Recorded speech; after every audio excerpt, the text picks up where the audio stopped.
Bon, ben, salut à tous ceux qui sont encore là pour cet épisode 2 de la méthode BL. Euh, pour ceux qui se souviennent ou ceux qui viennent de regarder l'épisode 1, on en était resté à peu près là, à savoir un code PHP assez simple pour déplacer un robot. Alors de mémoire, on avait ceci. Voilà, la possibilité de déplacer un robot sur une grille. Bon, la grille est peut-être un petit peu plus régulière que celle que vous aviez précédemment parce que j'ai rajouté ici pour chaque cellule une, une largeur et une hauteur de 20 pixels. Donc je pensais juste là tout de suite maintenant diversifier un petit peu l'affichage. Donc pour ça en fait j'ai créé une image de robot, enfin créé. Vous connaissez sûrement déjà ce petit bonhomme. Donc voilà, donc bon, bah, j'ai récupéré une image et je l'ai rajouté dans mon arborescence, dans l'idée de remplacer le petit R. Donc on va mettre une image. Voilà, robot.png, très bien, tac. Et donc je voulais voir ce que ça donne. Tac, voilà. Donc là c'est un peu plus rigolo. Euh, donc l'idée maintenant c'était d'afficher en fait plusieurs robots. Donc dans le cas où il y aurait d'autres joueurs. Donc pour ce faire évidemment il faut que à chaque fois qu'on va afficher la grille, il faut aller voir s'il y a d'autres robots en stock. Et donc d'autres robots en stock, ça veut dire surtout de les stocker. Donc pour ça, on va créer une base de données dans laquelle on va foutre tout ce bordel. Alors, je vous épargne la partie installation d'une base de données, tout ça. J'imagine qu'il y a des millions de tutoriels sur internet pour vous apprendre à faire ça. Si vous êtes sur un PC, il vous suffit d'installer EasyPHP, WAMP ou n'importe quel autre truc assimilé. Et en général, on s'en sort assez vite pour trouver le PHP MyAdmin. Voilà, c'est cette espèce d'écran. C'est un peu bordélique, mais le seul truc qui nous intéresse, c'est ça, créer une base de données. Donc là, je vais l'appeler robot. Voilà, tac. Voilà, j'ai créé une base de données robot. C'est magique. Et là, maintenant, je vais créer une table. Donc je vais l'appeler joueur. Et dans cette table, on va mettre on va mettre 3 colonnes, un identifiant unique qui nous permettra, si besoin, de différencier les robots, et des coordonnées tout simplement. Donc 3 colonnes. Tac. Alors on va l'appeler joueur. Donc on va mettre un big int. Bon, moi je mets toujours un big int, mais je peux bien mettre un int si vous voulez. Big int, ça suppose quand même qu'on va avoir beaucoup de joueurs. Hein. C'est vrai que c'est un peu prétentieux, mais bon, j'ai pris l'habitude. On va faire ça en myexam. Voilà. Donc, position X, on va l'appeler pas X, c'est position Y. Donc là, des int, a priori, ça devrait suffire vu la taille de notre tableau. Ce big int là, c'est l'identifiant unique de notre robot. Donc c'est important qu'il soit vraiment défini comme clé primaire. Bon, si vous ne savez pas ce que c'est qu'une clé primaire, je vous renvoie à la documentation de MySQL. Auto-increment, ça nous évitera d'avoir à gérer la diversification. Tac. Voilà, blablabla, la table a été créée, c'est magnifique, j'ai des champs, c'est beau, c'est magnifique, c'est magique. Et donc dans cette table, il y a actuellement rien. On peut très bien insérer des données si on le voulait, par exemple, on pourrait créer le joueur, un joueur en place 10-10 et un en 12-13. Notez que j'ai rien mis dans ces cases, parce que j'en ai pas besoin grâce à l'auto-increment, qui va donc me faire deux insertions, 1 et 2. Voilà, si j'affiche ma table, je vois bien que j'ai joueur numéro 1 en case 10-10 et joueur numéro 2 en case 12-13. Donc là, ce que je vais faire, c'est que je vais aller chercher ces joueurs avant d'afficher notre robot. Donc en théorie, à la fin, on va avoir 3 affichages. On va avoir notre joueur à nous, qui pour l'instant n'est pas encore dans la base, et 2 autres joueurs qui passaient par là et qui ont besoin d'être affichés. Donc pour les distinguer, on va peut-être faire un robot d'une autre couleur. Alors on démarre Photoshop, et on va choper notre robot, voilà. C'est peut-être pas très évident ici, mais on va lui donner une petite couleur amusante, genre, je sais pas moi, genre, voilà, rouge. Voilà, non, ça va être un copain, on va le mettre bleu. Joli bleu, pas un joli bleu là. Va pour bleu. Donc on va garder ça en PNG pour la transparence. On pourrait faire du GIF, hein, vu le peu de détails qu'on a. Fatalement. Alors, mon robot, où est-ce qu'il est déjà? Neutro, c'est merveilleux. On va l'appeler robot 2.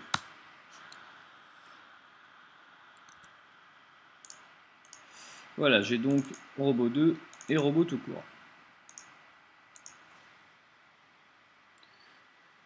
Donc, à la partie affichage, ici, on va distinguer du coup le robot de la session, donc le joueur qui est devant l'écran, des robots qui viennent de la base de données. Donc pour ça, il faut déjà chercher les robots qui viennent de la base de données. Donc pour ce faire, eh ben, il faut se connecter à la base de données. Alors on va faire ça par ici, par exemple. Alors, comment ça marche déjà? Un truc dans ce genre. MySQL Connect. Alors on se connecte à localhost avec le user root sans mot de passe. Et puis on va choisir la base de données.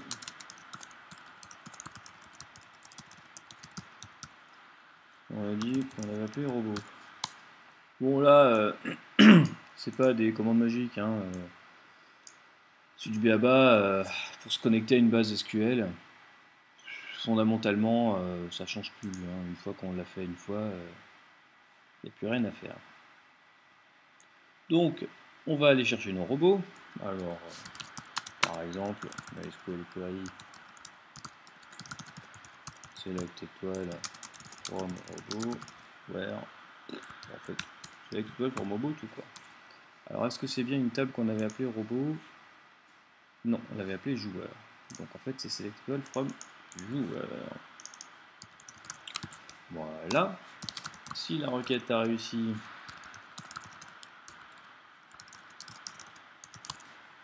et qu'il y a des joueurs, alors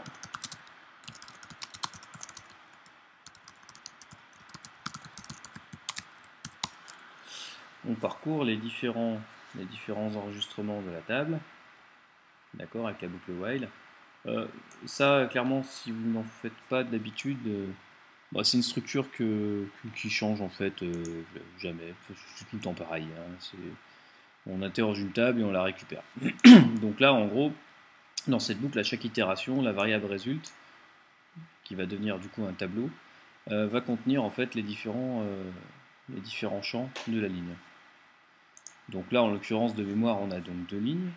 La première fois, je vais avoir les données du premier joueur, la deuxième fois, les données du deuxième joueur. Donc je vais stocker tout ça dans une variable que je vais appeler autre robot, par exemple. Et puis dedans, je vais mettre l'identifiant, pourquoi pas l'identifiant du joueur, même si fondamentalement on s'en fiche un peu, mais bon, admettons pourquoi pas. Je vais appeler joueur, il me semble. Comment ça s'appelle? Joueur. Voilà. Et donc là, x égale résulte pose x. Et y égale pose y. Alors là, il y a beaucoup de crochets dans tous les sens.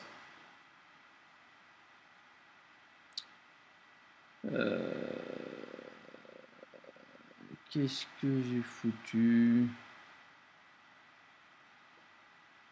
Il y a un résultat de trop là. Voilà.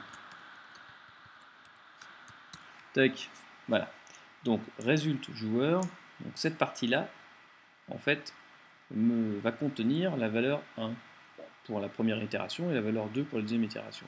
Et donc là, en fait, ce que je fais, c'est que je crée un tableau autre robot dont le premier indice est initialisé avec la valeur du champ joueur, donc ça va mettre 1 dedans. Et à ça, j'associe donc un autre en fait sous-tableau, même s'il fait qu'une dimension, dans lequel je mets la valeur. Donc à la fin, quand la boucle aura fini de s'exécuter, j'aurai donc un tableau en 2 dimensions avec les différents joueurs et leurs différentes données. On peut s'en rendre compte assez facilement en utilisant une commande PHP qui s'appelle printr. Par exemple, si j'affiche autre robot, cette commande va m'afficher en fait la structure complète de ma donnée, de ma variable, le tableau, les sous-éléments, machin. C'est du tableau. Hein. Ça, c'est un des trucs pour lesquels j'aime vraiment le PHP, c'est la gestion des tableaux. On peut faire des tableaux de tableaux de tableaux de tableaux facilement et sans s'emmerder, avoir à déclarer à l'avance. C'est vraiment pas mal et ça permet de réfléchir de manière associative. Voilà. Bref, donc je vais afficher mon tableau et évidemment, à la fin, comme toute requête SQL, on libère les ressources allouées. Alors là, clairement, c'est pas 2 lignes qui vont casser 3 pattes à un canard, mais dans des gros projets avec plein de requêtes dans tous les sens, ou des requêtes qui se font à foison plusieurs centaines de fois par seconde, on a vite un problème de mémoire. Surtout si, comme moi, vous programmez à l'apport et globalement, vous n'avez pas envie de vous amuser à aller choisir le petit champ dont vous avez besoin et que vous avez des, on va dire, propensions à faire des largesses sur les requêtes. Bref, donc là maintenant, si tout se passe bien, si je démarre cette page, je devrais avoir en fait un affichage probablement un peu dégueulasse de mes données de la base. Sauf si je me suis foiré quelque part naturellement. Alors, voilà. Donc ces données. Alors là, c'est pas très lisible parce que comme c'est un document HTML, il fait du rendu HTML. Donc il n'y a pas les sauts de ligne. Par contre, si je fais code source de la page, je peux voir directement le code généré. Et là, je vois typiquement, voilà. Donc le print R, il m'affiche, voilà, donc c'est un array, c'est-à-dire un tableau. Voilà. Donc, premier élément du tableau, ça comporte en fait un autre tableau qui a à x associé 10, qui a y associé 10, etc. Donc là, l'idée maintenant, c'est qu'on va pouvoir adresser ces différents éléments au niveau de l'affichage des robots. Donc pour ce faire, donc évidemment, si je bouge mon robot, en haut, ça ne bouge pas, puisque en fait, à chaque réaffichage de la page, il va chercher dans la base de données ses coordonnées. D'ailleurs, si j'en modifie une, par exemple, si là, le joueur 2, je le mets en case, dans une case qui existe, par exemple 8, parce que je n'ai pas fait attention, j'ai mis des cases au hasard, mais 12, ça n'existe pas. Donc là, j'ai changé ça dans la base, et là, si je fais F5, tac, je vois bien que ça change. Donc je vais l'afficher mes robots. Donc, l'idée, c'est que quand je suis en train de parcourir ma table et toutes les cases, au moment d'afficher le robot, je vais afficher donc en priorité mon robot. D'accord. Sinon, donc else, s'il y a un autre robot, donc s'il y a un autre robot, ça ne va pas marcher. Ça ne va pas marcher parce que mon tableau est indexé sur le numéro du joueur. Ce qui est foireux. Puisque du coup, ça voudrait dire que pour chaque case, il faut que je parcours la liste de tous les autres robots pour voir si oui ou non il y en a un qui est dans la case. Alors là, on va faire un truc un peu sioux, on va gagner du temps. Du temps de calcul par une petite astuce algorithmique.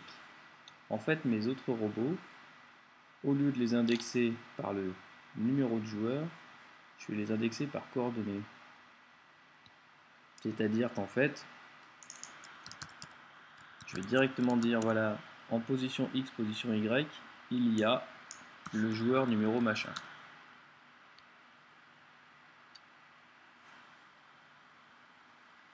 est-ce que c'est malin ce que je fais? Alors, non, c'est pas comme ça que ça doit marcher, ça doit marcher comme ça. Voilà, un tableau directement à 2 dimensions, parce que sinon, je vais me retrouver avec des lignes entières ou des colonnes entières. Et donc là-dedans, j'y mets joueur. Voilà. Donc mes autres robots, du coup, la structure change légèrement. Du coup, ici, ma condition change également. Donc en fait, si j'ai un autre robot en X et en Y, alors j'affiche robot 2. On se rend mieux compte de ça quand on visualise avec printr. Je vais rajouter ici une petite astuce qui demande en fait au navigateur de ne pas faire du rendu HTML pour ce qui se trouve entre ça et ça. Ça permet de voir les sauts de ligne. Tac. Donc, on voit bien que mon tableau m'indique que en 10, j'ai le joueur 1, et en 3, 8, j'ai le joueur 2. D'accord, ils sont là. Mais pour l'instant, j'ai tout à fait la possibilité, en fait, de... Ah bah non. Voilà, c'est les joies du code. Bah, en fait, comme j'affiche un robot, je n'affiche pas le curseur pour me balader dessus. Et du coup, je peux pas lui marcher sur la gueule. Ça, c'était pas prévu. Mais ça m'arrange, ça m'évite d'avoir à le faire. Bon, évidemment, il faudra éviter qu'on puisse tricher, parce que là, évidemment, j'ai pas le lien, mais je peux faire le sioux. Par exemple, si je fais un goto x égale 3, d'accord, là je me retrouve du coup sur la case du robot, qui n'est pas affiché parce que mon robot est prioritaire. Voilà. Mais il faudrait prévoir peut-être des collisions ou autre. Donc là, évidemment, les autres robots ne bougent pas parce qu'il faudrait que on fasse en sorte que quand un autre joueur se connecte, qu'il prenne le contrôle de ce robot. Mais on peut simuler ça en bougeant dans la base de données. Par exemple, si là, je le mets en 2, il va donc se déplacer à gauche, à mon prochain mouvement. Tac, vous voyez, il a bougé. Donc en fait, pour ce faire, il faudrait que moi, ce robot-là, corresponde à un numéro de robot en particulier là-dedans, auquel je m'associe. Et que je puisse choisir à quel robot je corresponds. Et là, on commence à rentrer dans des choses un peu plus compliquées, parce que quand moi j'arrive sur la page, a priori, à moins de choisir mon numéro de robot, je vais en prendre un de manière un peu arbitraire, mais qu'est-ce qui m'empêche finalement de prendre l'autre ou un mauvais? Et c'est là en général que les sites commencent à mettre en place des systèmes d'identification, mot de passe, machin, nanana, pour vous lier à un identifiant particulier. Donc là, en fait, ce qu'il faudrait, bon, c'est un peu barbare, mais c'est quelque chose qui nous permet de savoir, la première fois qu'on visite la page, quel robot on est. Alors bon, une façon toute simple de le faire, ça serait d'afficher une liste des robots disponibles et de dire, bah tiens, je vais prendre celui-là, je vais piloter ce robot-là. Et d'ailleurs, bah, c'est ce qu'on va faire. Alors, donc pour ce faire là, donc maintenant qu'on a vu cette partie débugage, bon, je vais le cacher, on n'en a plus besoin, et je vais recycler l'espace pour faire autre chose. Je vais afficher la liste des robots, et je vais permettre aux joueurs de changer le robot actuel. Alors du coup, cette variable là, autre robot, elle me sert juste à l'affichage. Mais dans l'absolu, je vais aussi en profiter pour me générer une liste des différents robots disponibles. Donc je vais faire ça à la sauvage, je vais afficher ça directement dans un lien. Donc index.php, select robot égale résulte joueur. Choisir robot joueur. Donc là en fait, petite ligne, ça ne pas faire de mal. Qu'est-ce que j'ai oublié? Qu'est-ce qu'il embête? Ah oui, hop, petit crochet. Donc là en fait, au même moment où j'initialise mon tableau autre robot pour faire l'affichage, je vais afficher des liens à l'écran avec qui vont s'appeler choisir robot 1, choisir robot 2. Et quand je vais cliquer dessus, ça va m'en faire revenir dans la page en me donnant le paramètre get select robot. Et moi, à partir de là, je vais dire quelque part dans ma session que on change de robot. À partir de maintenant, le robot qu'on déplace, c'est celui-là. Donc du coup, mon initialisation, là, ça va plus trop marcher dans mon cas, parce que si je suis en optique multijoueur, j'ai pas envie de démarrer sur un robot à 10-10. Donc là, je vais carrément squeezer cette partie, je vais dire, bon bah ok, si je change de robot, si je reçois une info qui dit choisir de robot, je vais changer de robot, donc je vais dire par exemple robot actif égale donc le robot actif. Ensuite, les coordonnées du robot actif, bah, y a pas de mystère, il faut que j'aille les chercher. Et donc c'est celle du robot qu'on a chopé là-dedans. Donc je pourrais soit à partir de là faire une requête SQL pour aller chercher les coordonnées de ce robot, soit faire un peu le shoot là aussi et dire on va voir coordonnées robot. Là je fais un tableau inversé en fait. Résultat joueur égale array. Par exemple, bon, bah, à x j'associe résultat pose x. Et à y j'associe résultat pose y. Notez que cette écriture, c'est rigoureusement la même chose que ça.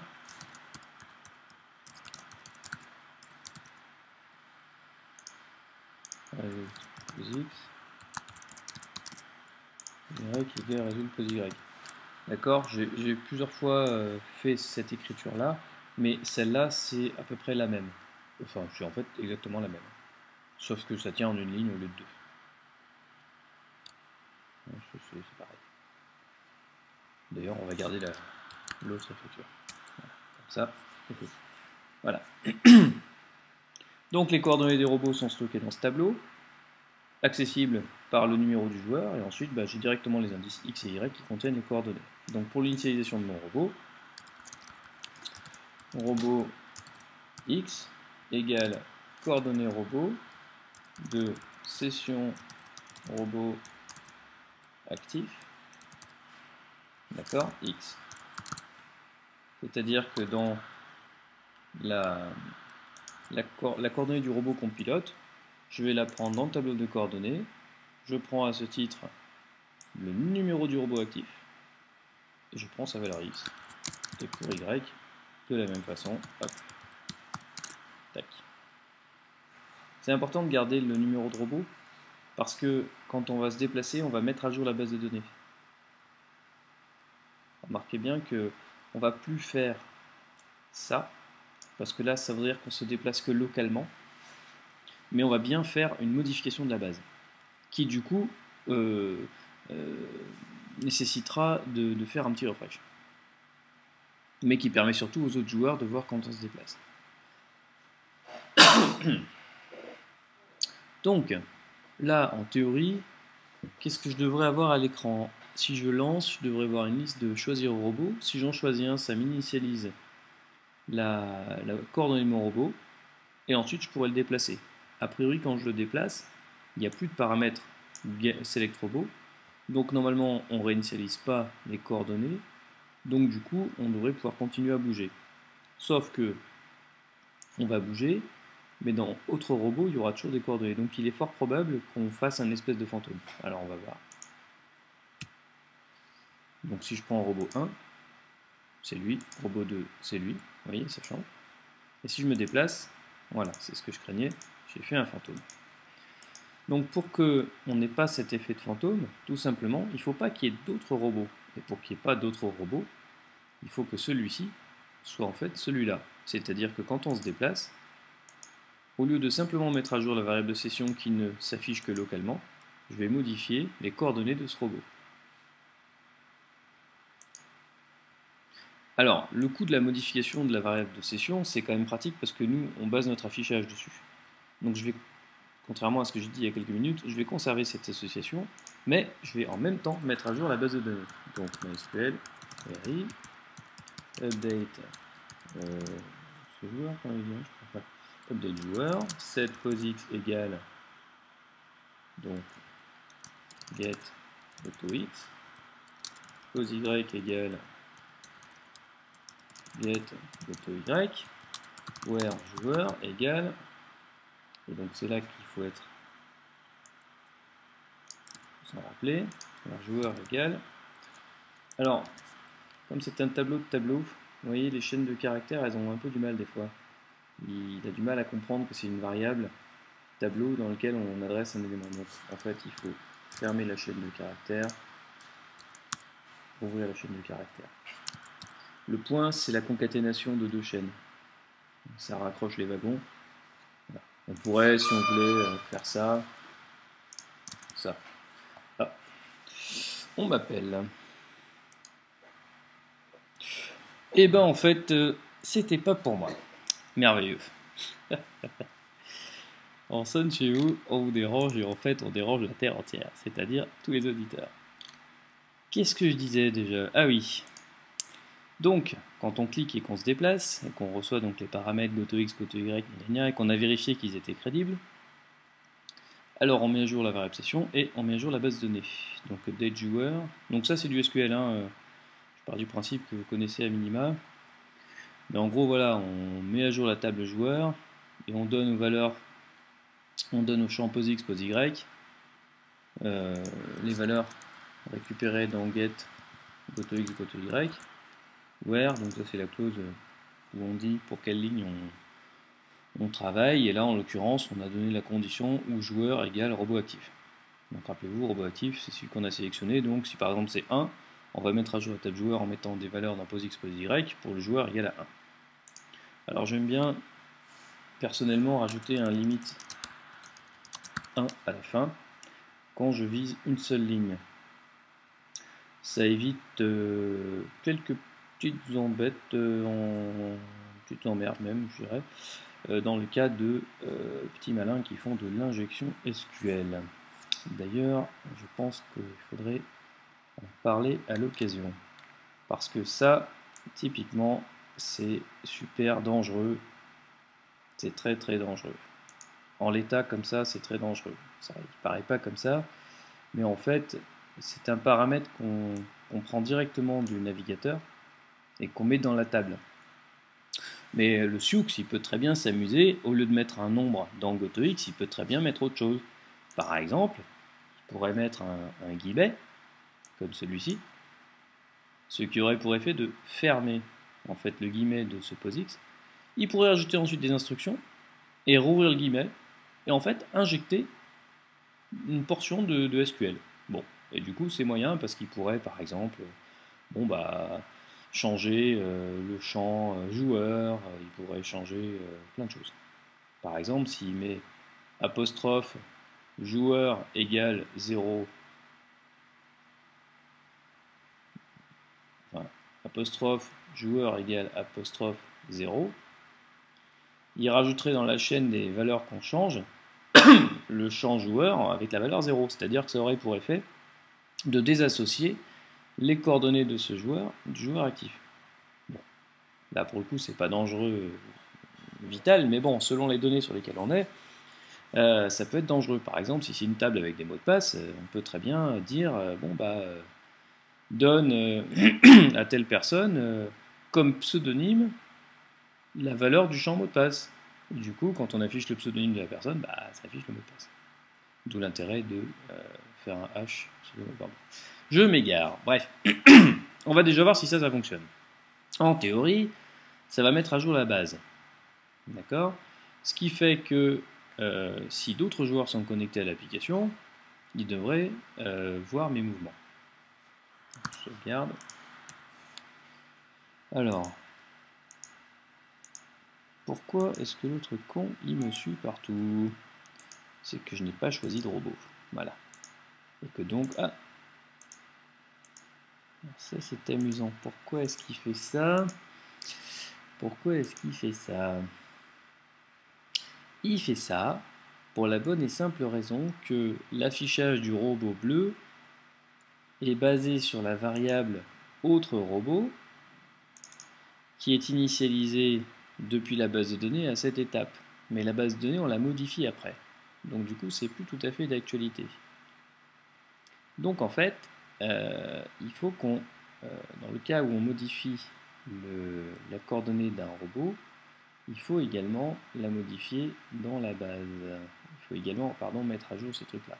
Alors la méthode bourrin est la plus simple, c'est tout simplement de dupliquer ce code. C'est crado, hein. On peut faire ça de manière un peu plus sexe, mais j'ai pas le temps.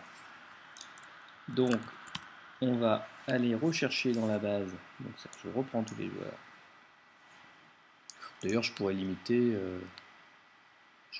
ça au robot actif, mais bon, comme c'est une grille avec des coordonnées, il vaut mieux la remettre à jour complètement, dans notre cas. Donc du coup, je vais vider ma table, enfin vider mon tableau. Je vais vider aussi les coordonnées, puisque de toute façon elles ne sont plus d'actualité. Il faut le vider parce que sinon, si je rajoute des données dans les différentes cases, je vais faire carrément des serpents entiers de robots, puisque du coup je vais remplir toutes les cases du tableau.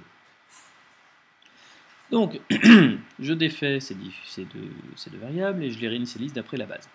Donc là, puisque la base on vient de la modifier, elle sera a priori à jour. Alors voyons voir, qu'est-ce que ça dit ce coup-ci? Voilà. Donc là évidemment, moi je vois le robot en noir parce que c'est celui que je pilote, mais chez d'autres joueurs, ils verraient un robot bleu.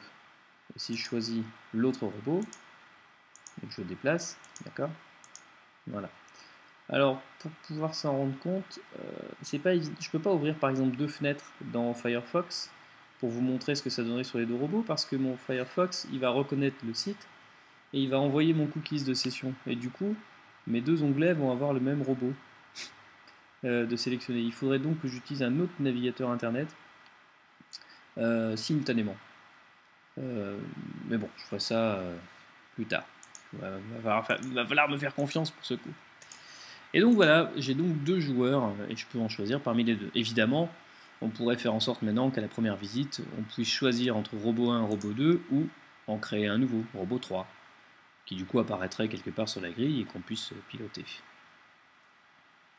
Évidemment, on est limité en nombre de robots puisqu'on n'a que 12 x 12 cases. S'il y a trop de robots, on ne peut plus bouger. Hein. Voilà.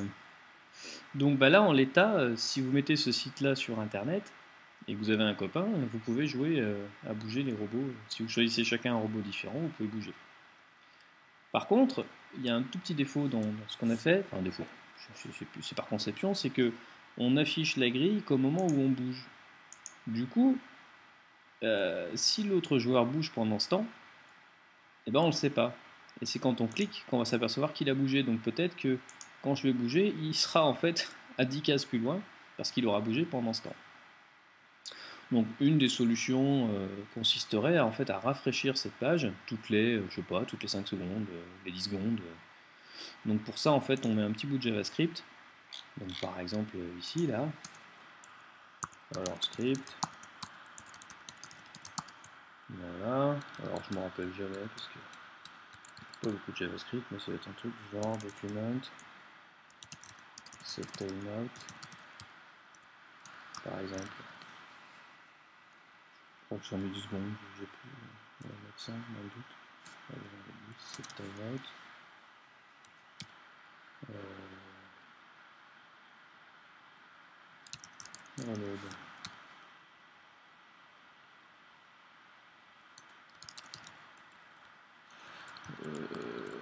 Je sais plus.